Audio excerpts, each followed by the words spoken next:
তো অষ্টমীর রাত্রে আমরা বেরিয়ে পড়েছিলাম ঠাকুর দেখতে, আমি বৌমণি বড়দা সবাই মিলে। আর অষ্টমীর রাত্রের এইটা হচ্ছে আমার লুক। কেমন লাগছে তোমরা অবশ্যই জানিও। তো রাত্রেবেলা মানে অষ্টমীর রাত্রেবেলা এত ভিড়, কলকাতার রাস্তাঘাট মানে মারাত্মক ভিড়। তো এই প্যান্ডেলটা আমরা দেখছিলাম এবং এটাতেও প্রচুর ভিড় হয়েছিল, তোমরা দেখতেই পাচ্ছ। এই ভিড়ের মধ্যেও আমরা ভিড় ঠেলে মাকে দর্শন করেছি এবং তার মাঝখানে আমি কয়েকটা সেলফিও তুলে নিয়েছি।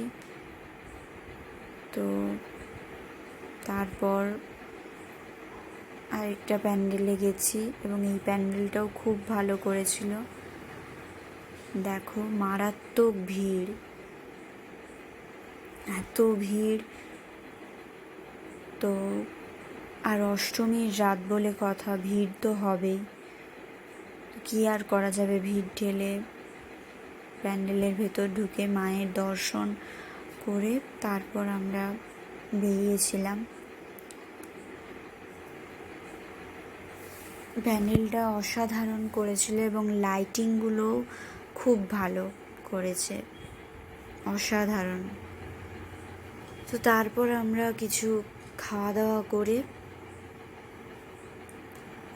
তারপর বাড়ি এসেছিলাম।